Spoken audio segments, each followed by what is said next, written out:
Hey, what's up guys, it's Bronson. In today's video, we're going to be finishing off my client's sleeve with a Chicano inspired female portrait. This video is absolutely packed with tons of pro tips that's going to help your tattooing. So let's get into it.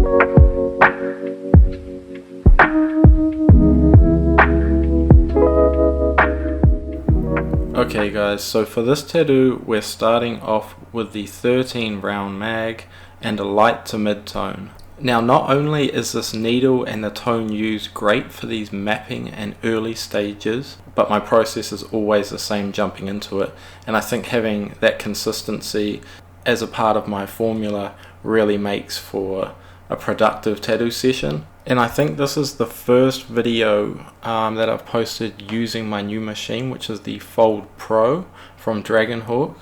I won't get into the details about the machine now, as I will be making a video about it in the future, but it is a great tattoo machine and everyone from the studio has actually started using it. So there's 4 artists, including myself. But yeah, I'm not going to get into it too much now. If you do want to grab it, I'll chuck my discount code for the website in the description of the video.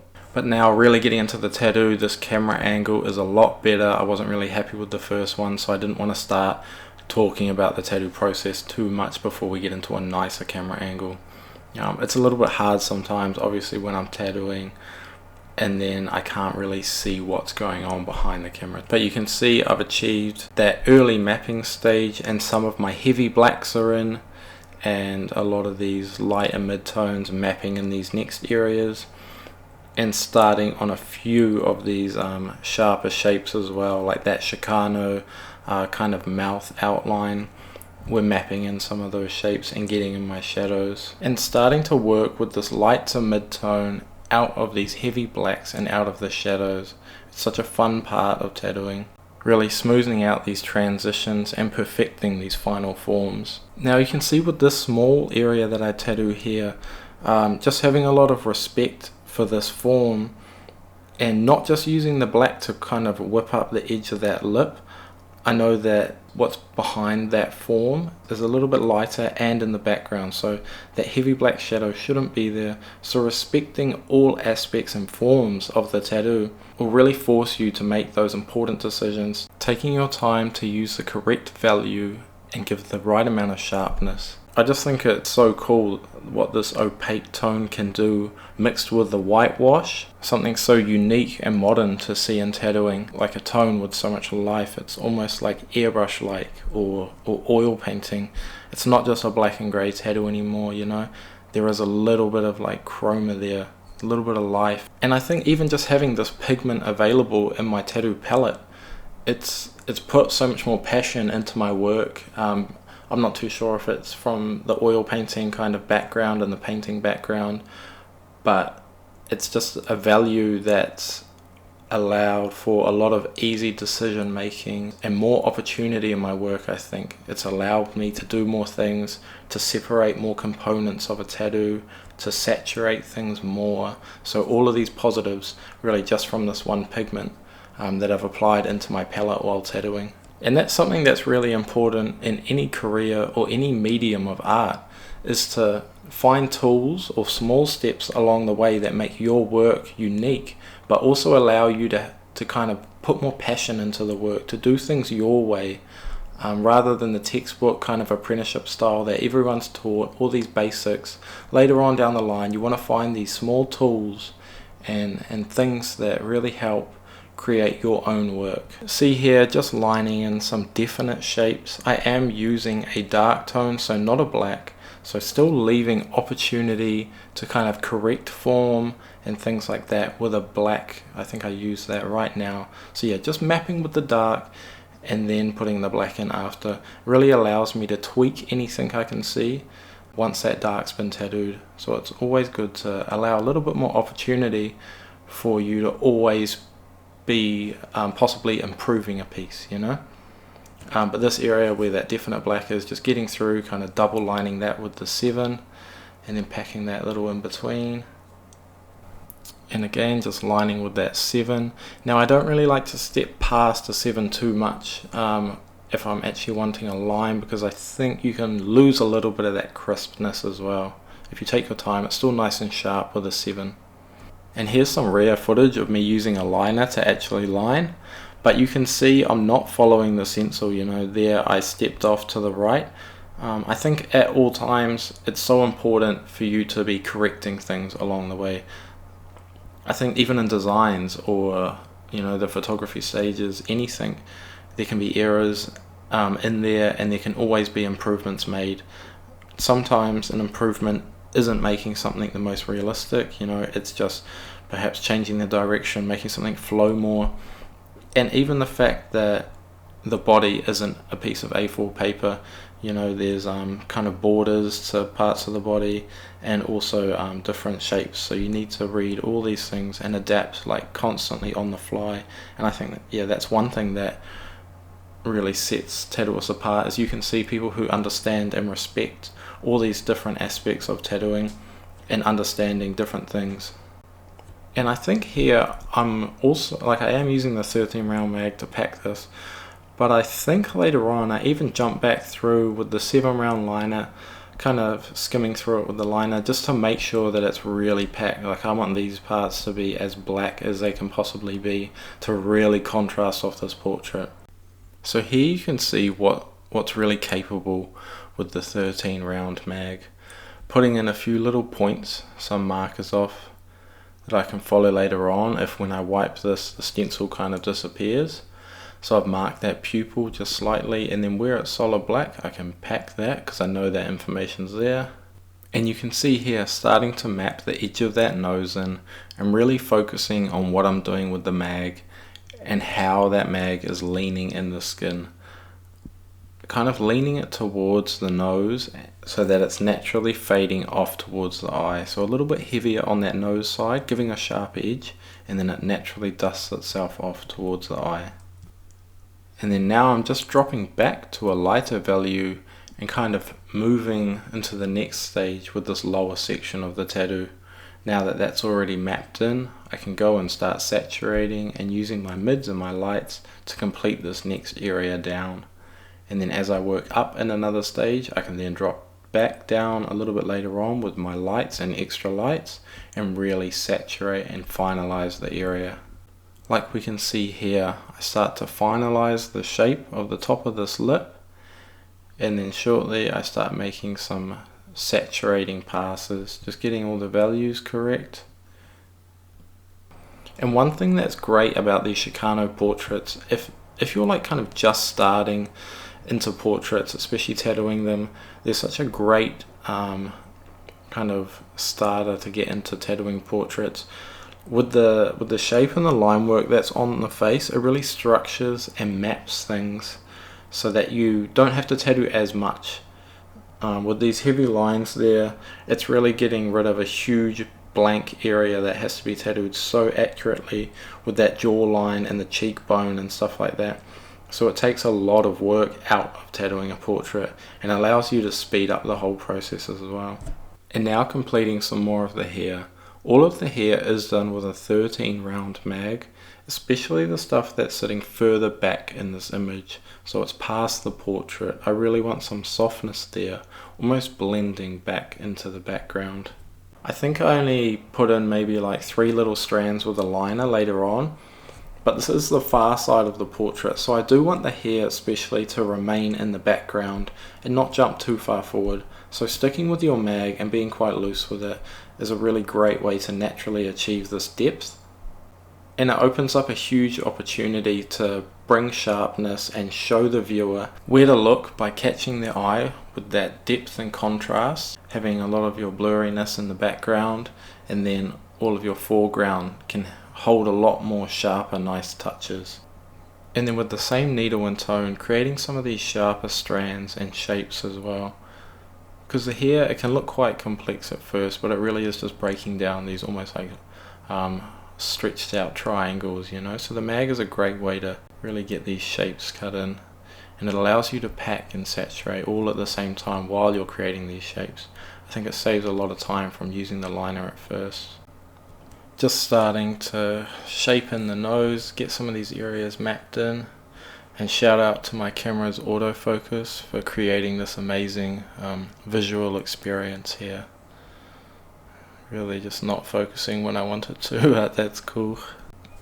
Now something so important that I was doing, and I was doing it just before as well, is that I'm always thinking on how my mag is sitting on the skin, whether I'm wanting one side to be a little bit heavier and deeper in the skin, and when I'm applying those brush mag motions, it is going to give me one side that's sharper and naturally blending off on that side that's not in the skin as much. So kind of leaning that mag over and just always rotating it on that axis as well is going to just give you a lot of opportunity and things and forms that you can really easily make with these mags. It allows me to use the same needle for such a long period of time, which I think is really, really important when you're creating a portrait, because you want relevance in that portrait.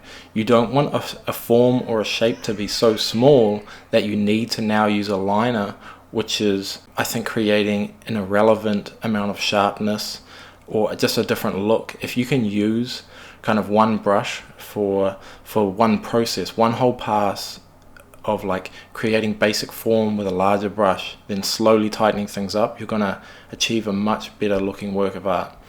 So if I can do that same thing with tattooing, using this one mag for so much of my work, and then if I want something sharper later, I can go back through and apply that sharpness rather than kind of being left without a choice, you know. And an easy way to break down this theory would be just to make it a little bit more dramatic and just visualize kind of some puzzle pieces breaking up three parts of a portrait. But now if you were to tattoo each of these puzzle pieces with a different needle, so perhaps the lips is with a liner, maybe the nose is with a 9 round mag, and then the forehead is with a 23 round mag, you're going to have three very different looking pieces.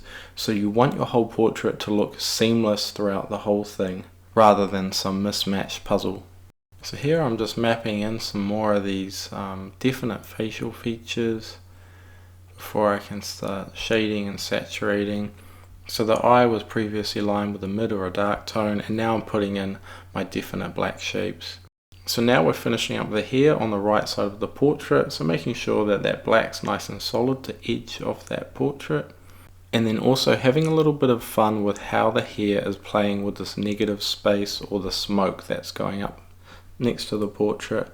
So having some of the hair flowing behind and then over that negative space, like I've talked about in a few of my other tattoos. I really like to make the most out of these opportunities and have some fun with it, really playing with the layers, having them kind of jumping forward and back and things going through or over other aspects. I think it brings a lot of life and also helps play with that depth in the tattoo as well. And now starting the eye. So since it's all mapped in, I can get straight into putting in these definite blacks really confidently, able to really pack in the shadow from the top of the eyelid and then move down into some of these bottom eyelid kind of soft areas, and as it's getting to the white of the eye, making sure that there's not a sharp line there, really letting that shadow kind of softly pass on to that next stage.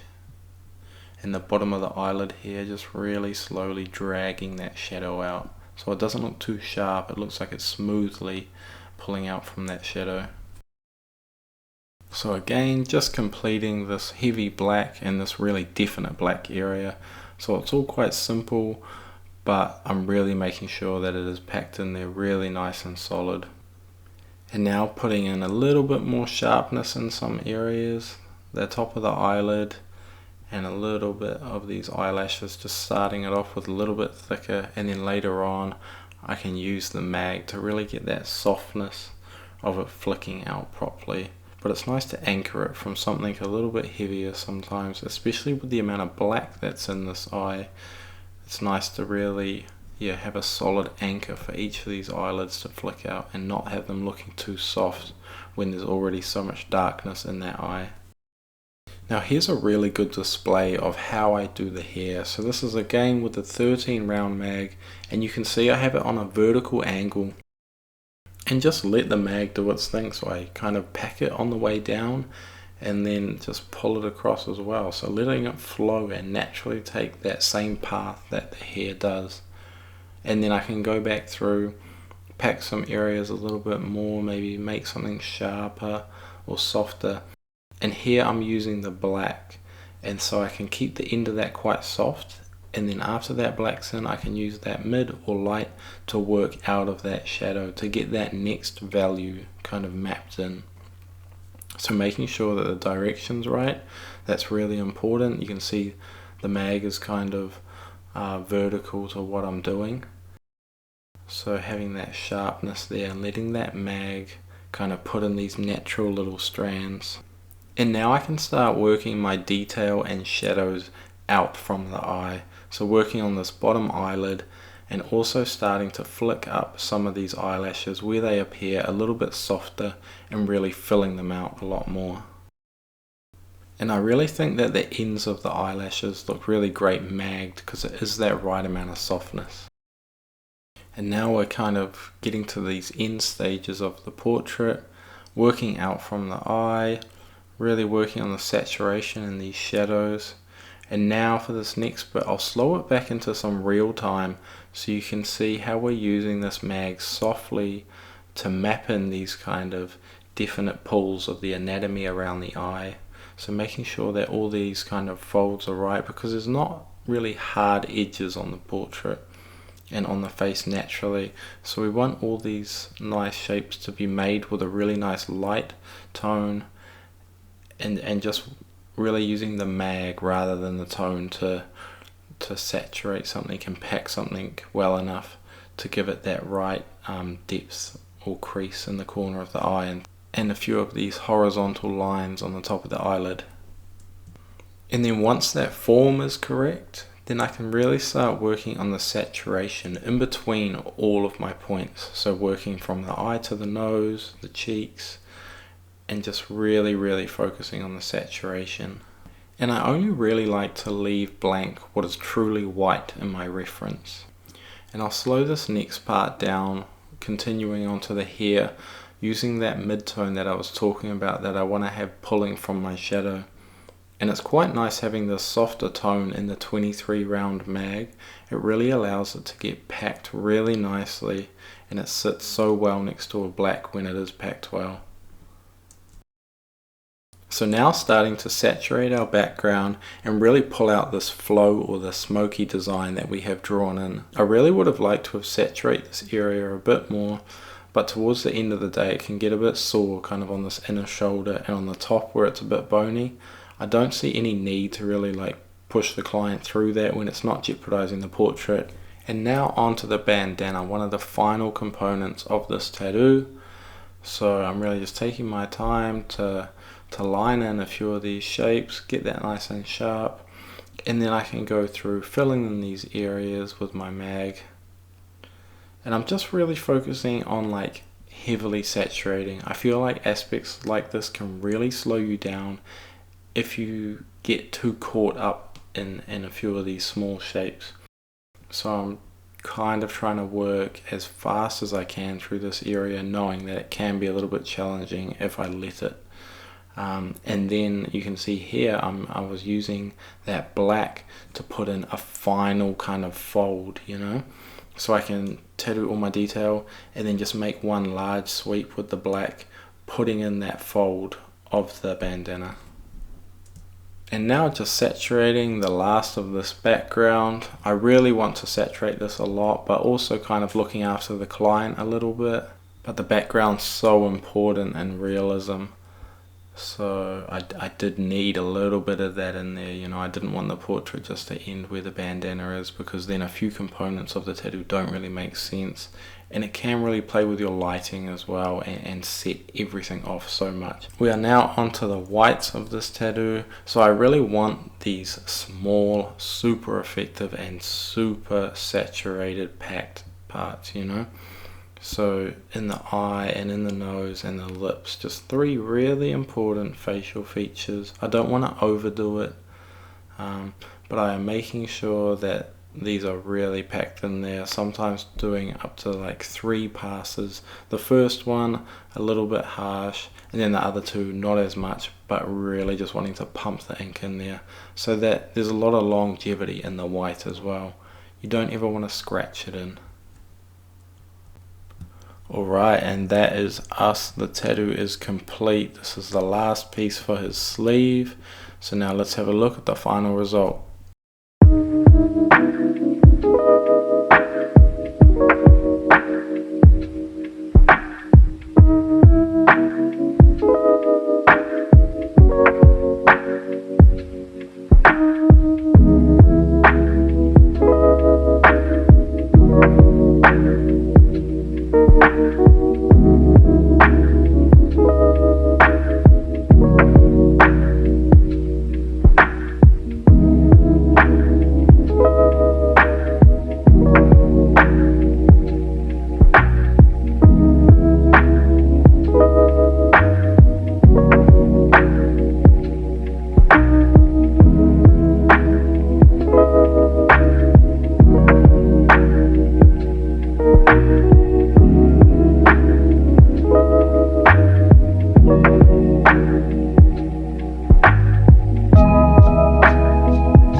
Thank you guys for making it to the end of the video. I really hope that everyone enjoyed it and that there was some information and some tips there that you're able to apply into your own tattoo journey. I'll see you guys in the next video.